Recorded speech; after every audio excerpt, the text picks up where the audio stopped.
తొలిసారిగా పార్టీ నుంచి ప్రకటన చేశారు జాగృతి అధ్యక్షురాలుగా ఉన్నటువంటి కవిత. ఓ రకంగా చెప్పాలంటే తండ్రి కేసీఆర్కి నెత్తి మీద కుంపట్లా తయారయ్యారా కూతురు కవిత అంటే కనుక ఎస్, ఖచ్చితంగా అదే అనిపిస్తోంది.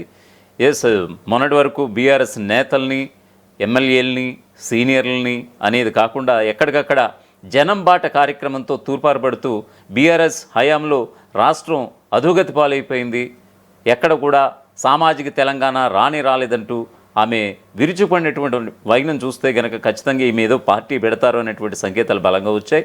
సో ఈ క్రమంలో సోషల్ మీడియా ప్లాట్ఫామ్గా ఉన్నటువంటి ఎక్స్ వేదికగా ఆస్క్ కవిత కార్యక్రమంలో పాల్గొన్నటువంటి జాగృతి అధ్యక్షురాలు కవిత కొంతమంది నెటిజన్స్కి సమాధానం ఇవ్వడంలో ఆమెలో ఉన్నటువంటి ఆంతర్యం, అభిప్రాయం కూడా వ్యక్తమైనటువంటి పరిస్థితి. ఎస్, 2029 ఎలక్షన్స్లో నేను ఖచ్చితంగా పార్టీ పెడుతున్నా, ఖచ్చితంగా పోటీలో ఉంటా, ఎస్ ఖచ్చితంగా యువతకి ఉద్యోగ అవకాశాల కల్పనే నా లక్ష్యం, తెలంగాణ ఈ యొక్క సామాజిక తెలంగాణ నా ధ్యేయం అంటూ కూడా ఆమె చెప్పినటువంటి తీరు నిజంగా ఎస్ ఖచ్చితంగా 2029లో తెలంగాణలో మరో కొత్త పార్టీ రాబోతోంది అనేటువంటి సంకేతం. అంటే వాస్తవానికి నిన్నటి వరకు జరిగినటువంటి అనేక ఊహాగానాలు, వార్తలు ఇవన్నీ కూడా, కాకపోతే ఆ ఊహాగానాలను వార్తలకు అన్నిటికీ చెక్ పెట్టి ఒక ఖచ్చితమైనటువంటి వార్తని ఆమె ఇచ్చినట్టుగా అయ్యింది. ఎందుకంటే 2029లో కొత్త పార్టీ వస్తోంది తెలంగాణకు. సో తెలంగాణలో ఖచ్చితంగా నేను పోటీ చేయబోతున్నాను ఆ పార్టీ నుంచి అనేటువంటి ఒక బలమైన సమాధానంతో ఒక ఖచ్చితమైనటువంటి సంకేతాలు పంపినటువంటి సందర్భం. సో ఇక్కడ ప్రధాన తన ప్రత్యర్థులు ఎవరుగా చెప్పుకోవచ్చు అంటే చాలామంది రాజకీయ విశ్లేషకులు ఆమె వచ్చినటువంటి బీఆర్ఎస్ పార్టీలో ఉన్నటువంటి కొంతమంది టీంని తన వ్యతిరేకత శక్తులుగా భావిస్తోంది తప్ప ఎక్కడ కూడా కాంగ్రెస్ని పెద్దగా విమర్శించినటువంటి పాపాన్ని పోలేదు అన్నది చాలామంది వాదన. ఏదేమైనా సరే ఎస్, కవిత అయితే ఖచ్చితంగా ఒక కొత్త పార్టీ పెట్టబోతున్నారు. సో ఆమె నేరుగా ఈ ప్రకటన చేశారు. నెటిజన్స్లో కొంతమంది అడిగినటువంటి ప్రశ్నకి ఆమె సమాధానం నిజంగా ఇప్పుడిప్పుడా అని చాలామంది రిపోర్టర్స్ అడిగారు. కానీ ఎస్, నేను కొన్ని గంటల క్రితం ఆమె ఎక్స్ వేదికగా ఈ యొక్క ఆస్క్ కవిత కార్యక్రమంలో పాల్గొన్నటువంటి ఆమె తన మనసులో ఉన్నటువంటి మాటనైతే బయటపెట్టినటువంటి సందర్భం అయితే ఖచ్చితంగా కనిపిస్తుంది. ఇక తెలంగాణ జాగృతి అధ్యక్షురాలు కల్వకుంట్ల కవిత 2029 ఎన్నికల్లో తాము పోటీ చేస్తామని, పార్టీకి మాత్రం ప్రజలు సూచించిన పేరును మాత్రమే పెడతామన్నారు. ఆస్క్ కవిత ఇంటరాక్షన్లో పాల్గొన్నటువంటి ఆమె యువతకు ఉద్యోగాలు కల్పించడమే తన ప్రథమ ప్రాధాన్యమన్నారు. కాంగ్రెస్ పాలన హామీలను నెరవేర్చడంలో అట్టర్ఫ్లాప్ అయిందని, ప్రజలు తీవ్ర అసంతృప్తితో ఉన్నారంటూ కూడా విమర్శించారు. ఇక ఫీజు రీఎంబర్స్మెంట్, రైతు ఆత్మహత్యలు, సింగరేణి నిర్లక్ష్యంపై ప్రభుత్వం పోరాటం చేస్తామని స్పష్టం చేశారు. వ్యక్తిగత అంశాల్లో తాను చిరంజీవి అభిమానంటూ కూడా ఆమె మనసులో ఉన్నటువంటి ఆ భావాన్ని కూడా వ్యక్తపరిచినటువంటి సందర్భం. తెలంగాణ రాజకీయాల్లో రాబోయే కాలంలో కీలక పరిణామాలు చోటు చేసుకోబోతున్నాయని తెలంగాణ జాగృతి అధ్యక్షురాలు కల్వకుంట్ల కవిత బలమైనటువంటి సంకేతాలు ఇచ్చారు. సామాజిక తెలంగాణను తమ ప్రధాన లక్ష్యంగా ప్రకటించినటువంటి ఆమె 2029 సార్వత్రిక ఎన్నికల్లో తాము పోటీలో ఉంటామని స్పష్టం చేశారు. సోమవారం సోషల్ మీడియా ప్లాట్ఫామ్ ఎక్స్ వేదికగా ఆస్క్ కవిత హ్యాష్ట్యాగ్పై నెటిజన్స్ అడిగినటువంటి ప్రశ్నలకు ఆమె నిశితంగా సమాధానాలు ఇచ్చారు. కొత్త పార్టీ స్థాపనపై అడిగినటువంటి ప్రశ్నకు కవిత ఆసక్తికరమైనటువంటి సమాధానం ఇచ్చారు. 2029 ఎన్నికల్లో పోటీ చేస్తామని బలంగా స్పష్టం చేసినటువంటి కవిత పార్టీ పేరును మాత్రం ప్రజలు ఏదైతే సూచిస్తారో దానినే పెడతామంటూ కూడా ఖరాఖండిగా తేల్చి చెప్పేశారు. యువత, మహిళలకు రాజకీయ అవకాశాలు కల్పించేందుకు జాగృతి కృషి చేస్తుందని కూడా హామీ ఇచ్చారు. యువత తమకు నచ్చిన రంగాల్లో అవకాశాలు పొందాలని, అందుకు వారిని ప్రోత్సహించాల్సిన అవసరం ఉందని కూడా తన మనసులో ఉన్నటువంటి భావాన్ని వ్యక్తపరిచారు. ఉద్యోగాలు, స్కిల్, భద్రత ఈ మూడింటిలో దేనికి ప్రాధాన్యం ఇస్తారని ప్రశ్నించగా యువతకు ఉద్యోగాలు కల్పించడమే తన ప్రథమ ప్రాధాన్యమని కవిత తేల్చి చెప్పారు.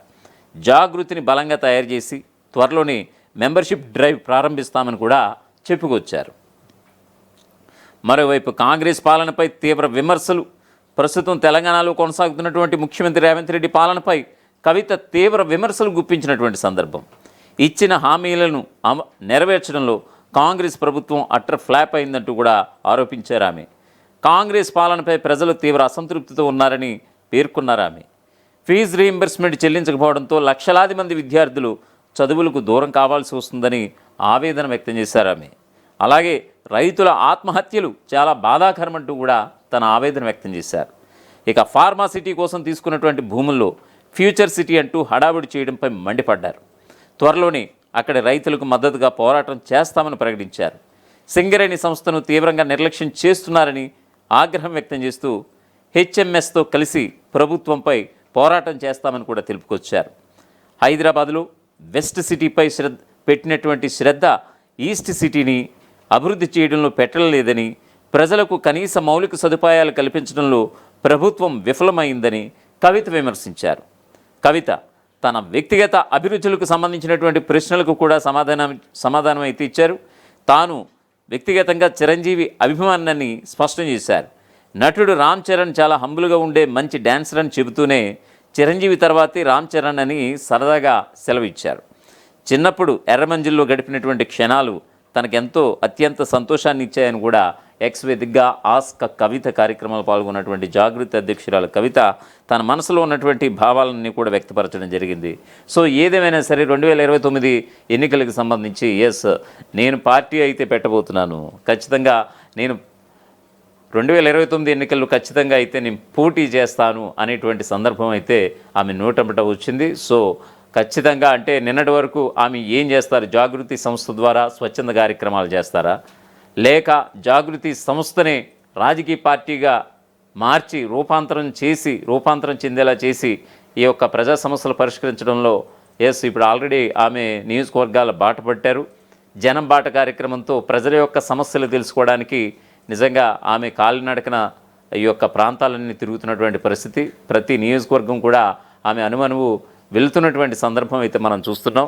సో ఈ క్రమంలో ఆల్రెడీ జనం బాట కార్యక్రమంలో కొంతమంది బీఆర్ఎస్ ఎమ్మెల్యేలపై తీవ్ర వ్యతిరేకత వ్యక్తమవుతోంది.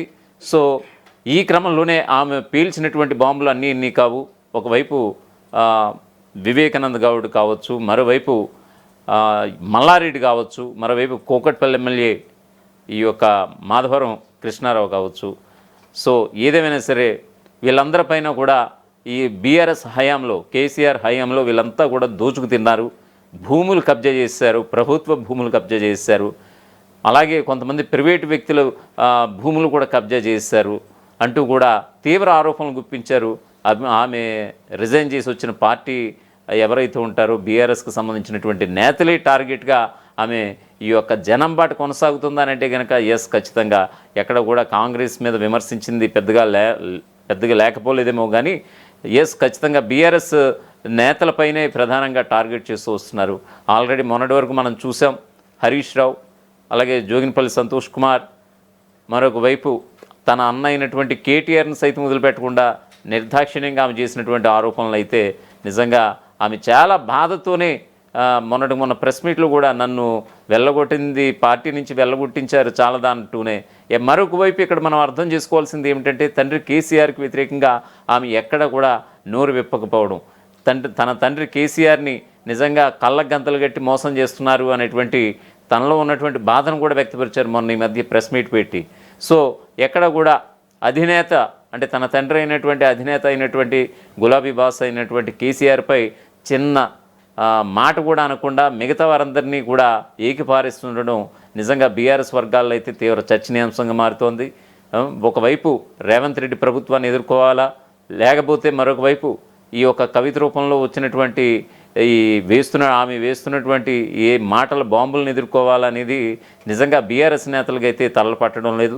నిజంగా కనుక 2029లో కవిత నుంచి నిజంగా ఒక కొత్త పార్టీ కనుక వస్తే గనక, ఆమె ఆ పార్టీ నుంచి కనుక అభ్యర్థులు నిలబెడితే కనుక ఏ పార్టీకి మరీ ముఖ్యంగా అది డిసడ్వాంటేజ్, ఏ పార్టీ గ్రాఫ్ తగ్గబోతోంది అనేది మీరు కూడా కామెంట్ రూపంలో తెలియజేయండి. ఖచ్చితంగా ఆమె అయితే చెప్పేశారు 2029లో నేను ఖచ్చితంగా పార్టీ పెట్టబోతున్నాను, సో ఖచ్చితంగా పోటీ చేయబోతున్నాను అనేది ఆమె కరాఖండిగా తెలియజెప్పేశారు.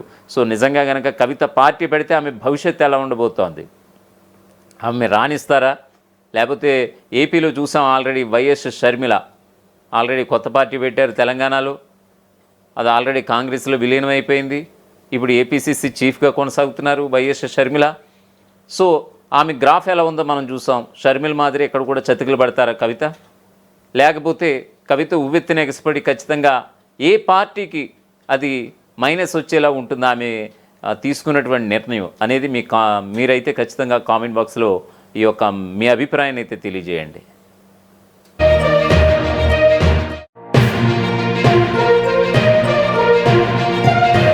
అసలైన తొలి వెలుగు. ఫాలో వాట్సాప్ @తొలి వెలుగు official.